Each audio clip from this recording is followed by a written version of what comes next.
میں نے اپنی پہلی بیوی کے سامنے دوسرا نکاح کیا کیونکہ مجھے اب اس سے اولاد کی کوئی امید بھی نہیں رہی تھی۔ مجھے لگا تھا وہ شور مچائے گی، میرے پاؤں پڑے گی، مگر جب میں نے دوسری شادی کی بات کی تو وہ کہنے لگی کہ میری بھی ایک شرط ہے۔ میں یہ سوچ رہا تھا کہ آخر وہ کیا ہی شرط رکھ لے گی، مگر اس کی شرط سن کر تو میں حیران ہی رہ گیا۔ وہ مجھے کہنے لگی کہ مجھے بھی طلاق دو، میں بھی دوسری شادی کروں گی۔ میں نے جب اس کی یہ بات سنی تو مجھے لگا کہ مذاق کر رہی ہوگی۔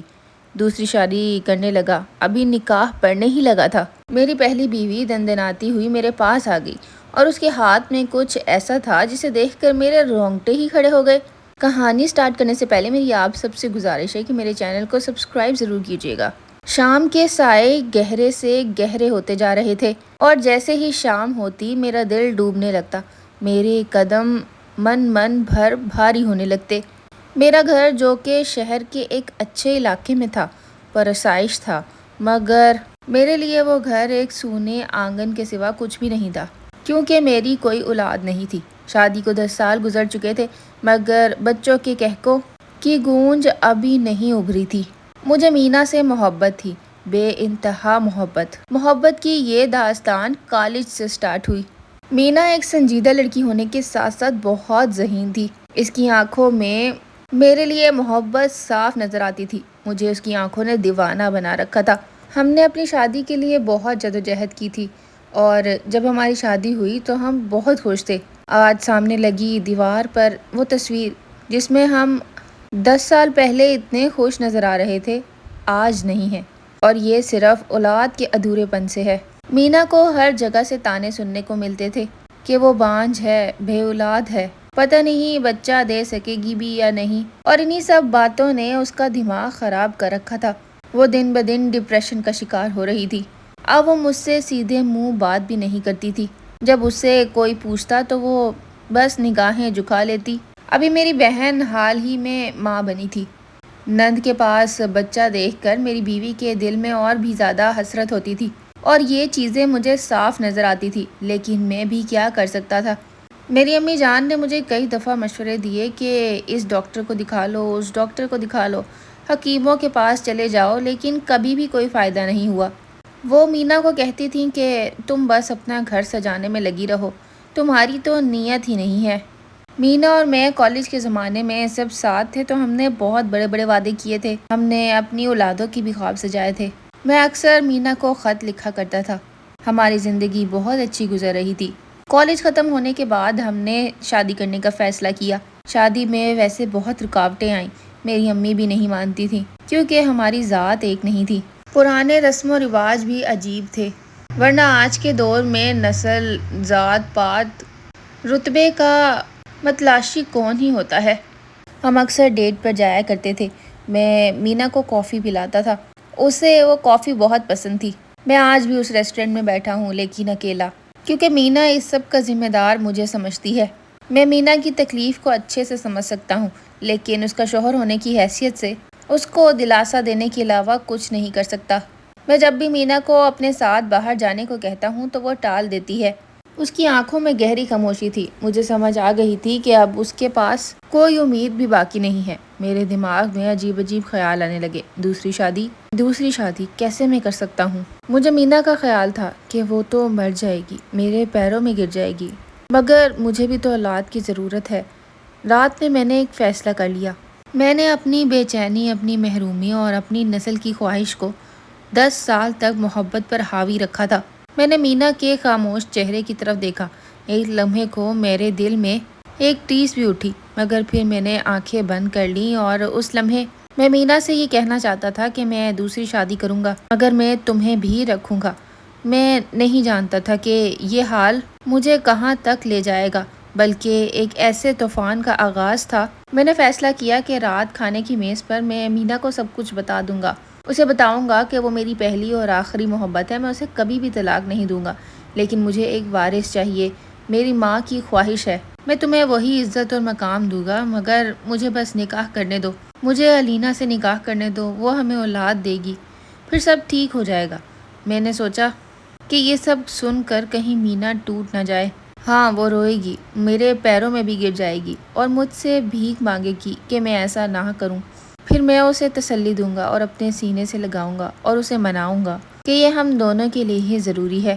اور جب میں نے اس سے یہ بات کی تو اس کا رد عمل دیکھ کر میں تو دنگ ہی رہ گیا۔ اس نے بہت سکون سے کہا کہ آپ شادی کر لیں۔ مجھے تو لگا تھا کہ وہ روئے گی، چیخے گی، چلائے گی، مگر اس نے اپنی شرط رکھ دی۔ مجھے لگا کہ کوئی شرط ہوگی جس میں الگ گھر کا مطالبہ ہوگا یا پھر جائیداد میں حصہ ہوگا۔ میں نے کہا مجھے تمہاری ہر شرط منظور ہوگی، مگر مجھے شادی کرنے کی اجازت دے دو کیونکہ یہ ہم دونوں کے لیے ہی ضروری ہے۔ مگر اس نے جو کہا وہ سن کر مجھے ایک دم جھٹکا سا لگا۔ اس نے کہا مجھے بھی طلاق چاہیے، میں بھی دوسری شادی کروں گی۔ یہ طلاق کے الفاظ 3 الفاظ نہیں تھے، میرے سر پہ گرایا ہوا وہ بم تھا جس کو سن کر میری رگیں پھٹنے لگی تھی۔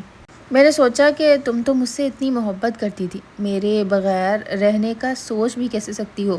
اور وہ دوسری شادی کا کہہ رہی تھی، مذاق کر رہی ہوگی۔ میری آواز میں ہچکچاہٹ تھی۔ میرا نہیں خیال اس وقت ہم دونوں میں یہ کوئی مذاق کا وقت ہے، اور میں اس ٹائم کسی بھی مذاق کے موڈ میں نہیں ہوں۔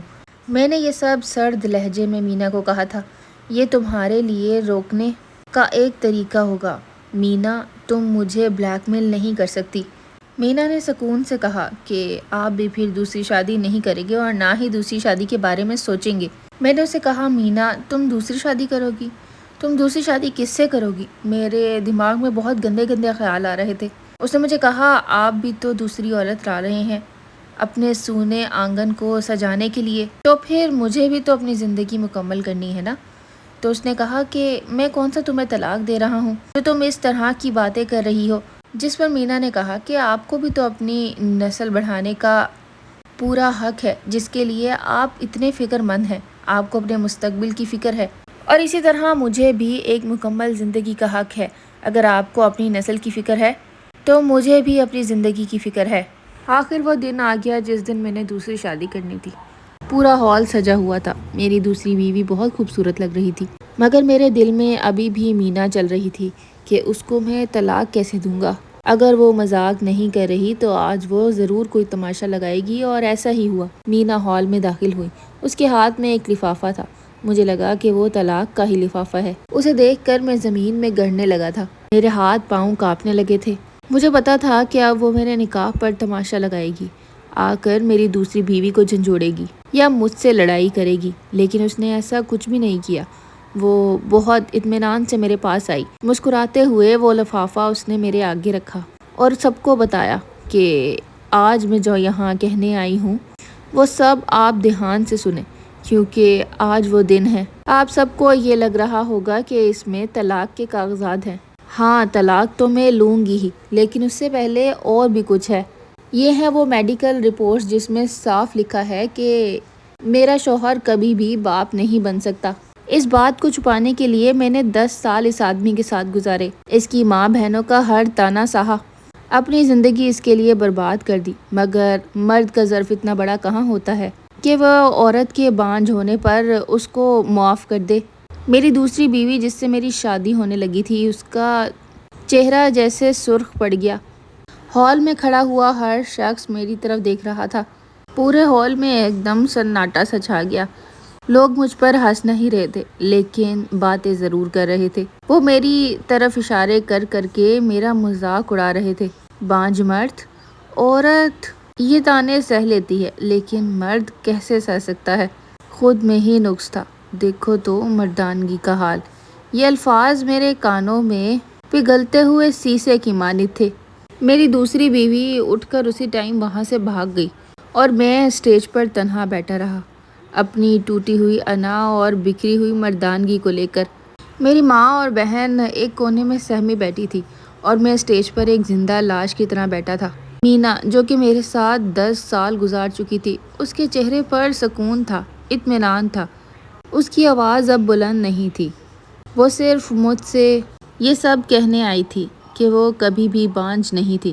اس نے یہ طعنے، یہ اکیلا پن صرف اور صرف میری وجہ سے ہی سہا تھا، کیونکہ اولاد کی خواہش مرد سے زیادہ ایک عورت کو ہوتی ہے۔ میں نے اپنی ساری خواہشات کا گلا گھونٹا، صرف اور صرف تمہارے لیے۔ 8 سال بغیر اولاد کے گزار دیے۔ مرد کا ظرف اتنا بڑا نہیں ہوتا کہ وہ عورت کو معاف کر دے۔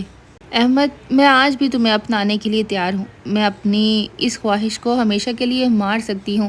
تمہیں تمہارے اس نقص کے ساتھ قبول کرتی ہوں، مگر مجھ سے وعدہ کرو کہ آئندہ اس محبت کے تقدس کو پامال نہیں کرو گے۔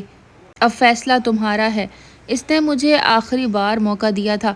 میری ماں اور بہنوں کی آنکھوں میں امید کی ایک کرن آ گئی تھی کہ شاید مینا کو اپنا کر اس ذلت کو چھپا لیں گے، مگر میں اس قدر ٹوٹ چکا تھا کہ مجھ میں مزید منافقت کی ہمت نہیں تھی۔ میں نے وہیں کھڑے کھڑے مینا کو طلاق دے دی اور اسے کہا کہ تم آزاد ہو، اپنی زندگی جیو۔ اور میں وہ بدقسمت آدمی تھا جس نے دوسری بیوی کے چکر میں اپنی پہلی محبت کو بھی گوا دیا، اور اب میرا گھر ہمیشہ کے لیے سونا ہو گیا ہے۔ آج کی کہانی یہی ختم ہوئی۔ جانے سے پہلے میرے چینل کو سبسکرائب ضرور کیجیے گا۔